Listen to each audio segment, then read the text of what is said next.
नमस्कार। आज की चर्चा हमें विज्ञान की कुछ बहुत ही रोमांचक सरहदों पर ले जा रही है। हमारे पास जुलाई 2025 के आसपास के कुछ दिलचस्प स्रोत हैं जो तीन कमाल की बातें बता रहे हैं। एक तो लाखों साल पुराने जीवन के सुराग, दूसरा समय को मापने का शायद एक बिल्कुल नया तरीका, और तीसरा अंतरिक्ष में भारत के बढ़ते हुए कदम। चलिए इन स्रोतों में थोड़ा गहरा उतरते हैं और देखते हैं कि क्या खास है इनमें। बिल्कुल। और ये देखना वाकई दिलचस्प है कि कैसे ये अलग अलग क्षेत्र की तरक्की एक साथ मिलकर हमें ब्रह्मांड और उसमें हमारी जगह के बारे में एक नई तस्वीर दे रही है। हाँ, तो शुरुआत करते हैं एकदम गहरे अतीत से, मतलब बहुत ही गहरे अतीत से। वैज्ञानिकों को केन्या और कनाडा में जीवाश्म दांतों के एनेमल से कुछ ऐसा मिला है जो 2 करोड़ साल से भी ज्यादा पुराना है। मेरा मतलब है प्रोटीन के अंश। ये तो कमाल है। 20 लाख साल पुराना था। ये खोज उस टाइमलाइन को 10 गुना पीछे धकेल देती है और ये नेचर जर्नल में प्रकाशित हुई है।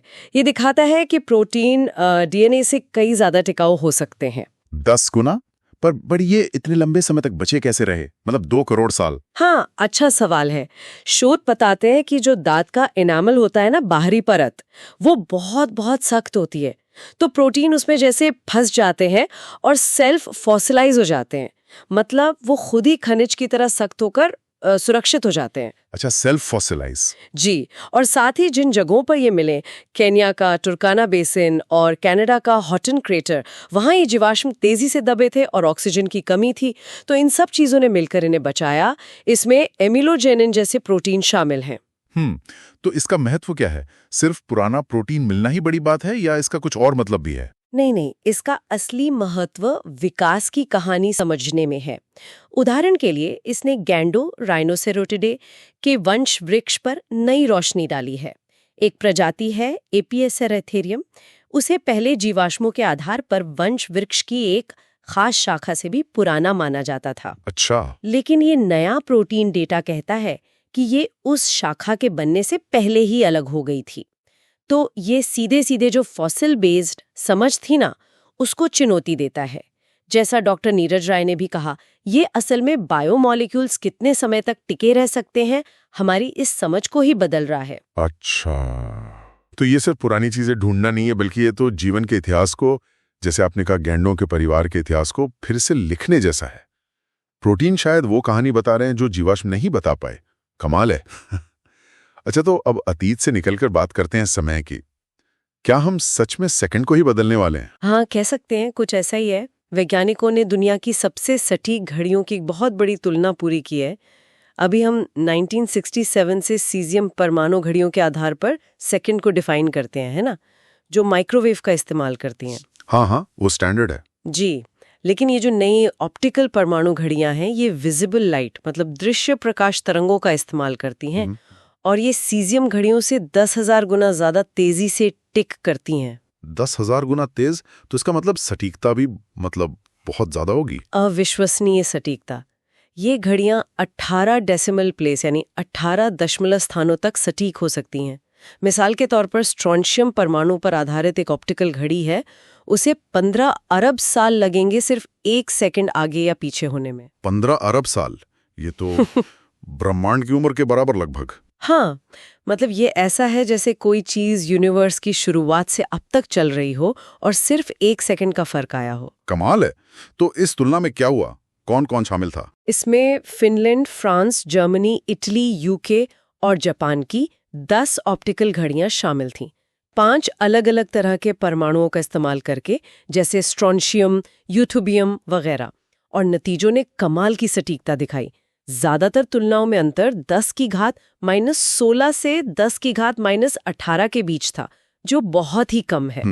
तो ये जो है 2030 तक सेकंड की नई एसआई परिभाषा, मतलब समय मापने का जो अंतर्राष्ट्रीय मानक है, उसके लिए एक बहुत मजबूत वैज्ञानिक आधार तैयार करता है। और सोचिए, इसका असर जीपीएस से लेकर सुपरफास्ट फाइनेंशियल ट्रेडिंग और शायद भविष्य की उन तकनीकों पर पड़ेगा जिनके बारे में हम अभी सोच भी नहीं सकते। सही बात है।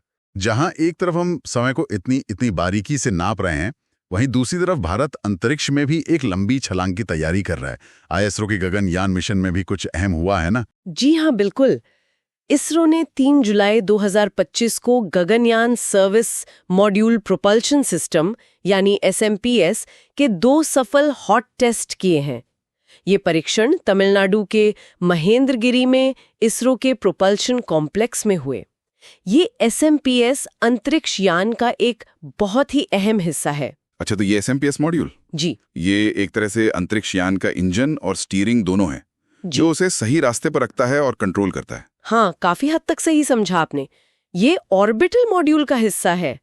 ये न सिर्फ ऑर्बिट में बने रहने या रास्ता बदलने में मदद करता है, बल्कि सबसे जरूरी, अगर कोई आपात स्थिति आ जाए तो अंतरिक्ष यात्रियों को सुरक्षित वापस लाने के लिए, मतलब अबॉर्ट सिनेरियोस के लिए जरूरी थ्रस्ट या शक्ति भी देता है। ओके। इसमें 5 बड़े liquid apogee motor LAM engine है ऑर्बिट बदलने जैसे बड़े कामों के लिए, और 16 छोटे reaction control system RCS thruster है जो यान की दिशा को बिल्कुल सटीक बनाए रखने में मदद करते हैं। तो इन सफल परीक्षणों के बाद मिशन के अगले बड़े कदम क्या होंगे? मतलब ये जरूर टीम का हौसला बढ़ाते होंगे। बिल्कुल बिल्कुल बढ़ाते होंगे। ये परीक्षण सिस्टम की सटीकता और उसकी विश्वसनीयता पर ISRO का विश्वास और पक्का करते हैं, और ये 2026 तक भारत के पहले मानव अंतरिक्ष मिशन को पृथ्वी की निचली कक्षा लो अर्थ ऑर्बिट में भेजने के लक्ष्य के लिए बहुत बहुत जरूरी है। अब अगला कदम एक पूर्ण अवधि का हॉट टेस्ट होगा, मतलब जो पूरी उड़ान के दौरान इंजन कितने समय तक कैसे चलेगा उसका एक पूरा सिमुलेशन।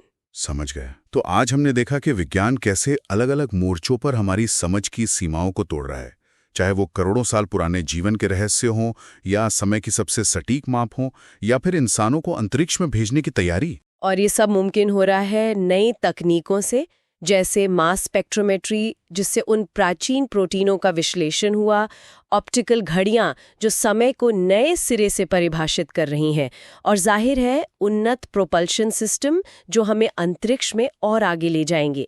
ये तकनीकें वाकई दुनिया और ब्रह्मांड को देखने का हमारा नजरिया बदल रही हैं। हाँ। और जाते जाते सोचने के लिए एक बात छोड़ जाते हैं, अगर प्रोटीन 2 करोड़ साल तक बच सकते हैं, जो DNA से कहीं ज्यादा लंबा समय है, तो पृथ्वी के अंदर गहराई में शायद ऐसी भूवैज्ञानिक संरचनाओं में जहां हमने सोचा भी ना हो, जीवन के और कितने पुराने राज छिपे हो सकते हैं।